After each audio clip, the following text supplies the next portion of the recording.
I'm talking about the Hope Diamond. Yes. Now, you know much about the Hope Diamond? I've heard of you're it. You're about to hear a lot of shit, boy. Well, I've heard of I it. don't know why I said it like that. But let's start.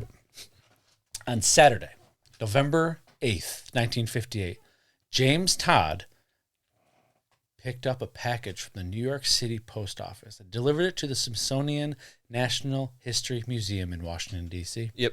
on that very same day that he picked it up. Uh-huh. When he arrived, he was greeted by Secretary Leonard Carmichael, as well as other officials who witnessed him opening the package to reveal the rumored cursed Hope Diamond.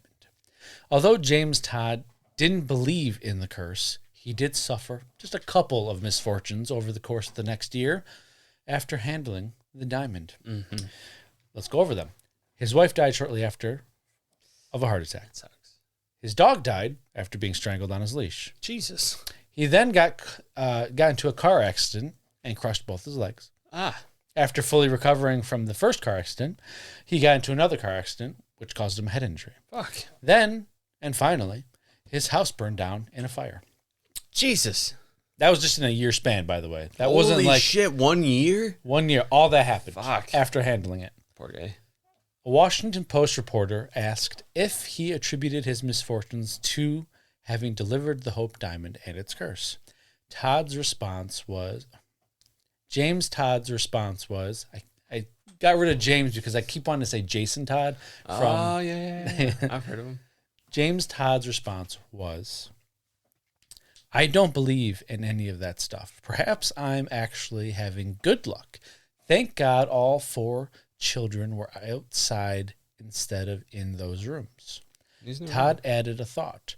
If the hex is supposed to affect the owner, then the public should be having bad luck. Mm-hmm. But to understand the supposed supposed curse on the Hope Diamond, no mistakes. Wow, that was aggressive. No mistakes.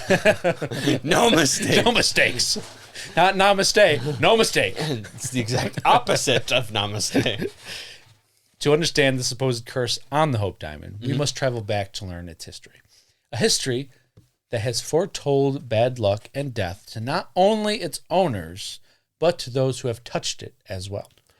The Hope Diamond is thought to have been mined in the Kolar Mine in Golconda, India. Sorry if I butchered any of those names. Wakanda. Yes. It was triangular in shape and a beautiful violet color. At this time, it was 112 carats and uncut, but that would be reduced as it was resized over the next few hundred years. Mm-hmm. Let's start around 1666. That's a big difference. About 300 years. Yeah. A French merchant dealer of precious gems, Jean Baptiste Tavernier, came to acquire the diamond. It is unclear if Jean Baptiste purchased it or stole it off the head of an extremely sacred statue of the Hindu goddess Sita. But he acquired it nonetheless. Sita, remember we had episode 69? Mm-hmm. The bridge from India Yes. to... Yeah. That was Sita. No Anyways, shit. It's all coming together again. Now, if he did steal it off a statue, this would probably be the explanation for the curse that followed it. Mm-hmm. Either way, John Baptiste was able to get the gem out of India and back to Paris around 1668. At this time, he would be invited to see the French King Louis XIV, who would end up purchasing this diamond along with 14 other large diamonds and several small diamonds. Mm-hmm. After selling the diamond, though, John Baptiste would take a trip to Russia where he would be ripped apart by wild dogs. This would be the first victim, but not the last, Jesus. of the Hope Diamond. Wild dogs in Russia. Is that not just a wolf? I'm going with the notes, I guess, Yes. okay? Not the notes, the research I did. Yes. So King Louis XIV was captivated by the diamond, and in 1678, he had it recut by the court jeweler, Nicholas Fouquet. Fuck you. And you. he had it set in a cravat pin. This would result in the diamond now being 67 1/8 carats. In the royal Jesus. inventories, it would be described as an intensely steel blue color and be henceforth known as Blue Diamond of the Crown, or its more well-known name of the French Blue. This is really cool looking. Yes. It's a big ass diamond. That you want to know something? It's the size of an acorn, what you see right there. Are you serious? But that's after it's been recut again. Oh, okay. So that's only 48 carats. So that is a third of what the actual size used to be when it was before it was cut down. Gotcha. Okay. So 3 acorns. Sweet. Well, Sorry. don't be. The next death was that of French official and confidant of Louis XIV, Nicolas Fouquet. He wore the diamond. That wasn't the jeweler. I'm sorry. The court jeweler's not. That was not the court jeweler. Fouquet was his French official and confidant. Oh. Anyways, he wore the diamond only once, but that seemed to be enough. His friendship with the king fell apart, and he was imprisoned for 15 years following that. Jesus. Not because he wore it, just Oh. it never stated why he was, but he had a falling out with the king, imprisoned. King Great. Louis XIV wouldn't escape that unscathed, the diamond unscathed, though. Mm-hmm. The diamond was also blamed for not only his ultimate death by gangrene from an infected wound, but the death of all his legitimate children, except for one, King Louis XV. That sucks. You know about King Louis XV? Because if you don't, we're about to go into him. Oh. Nuts deep. Around 1749, King Louis XV would once again have the diamond reset by the court jeweler. Not resized, just reset. Yes. Into a much more elaborate pendant, which was worn by many members of the French royalty. King Louis King Louis XV inherited the diamond, and his wife, Marie Antoinette, would wear it. Mm-hmm.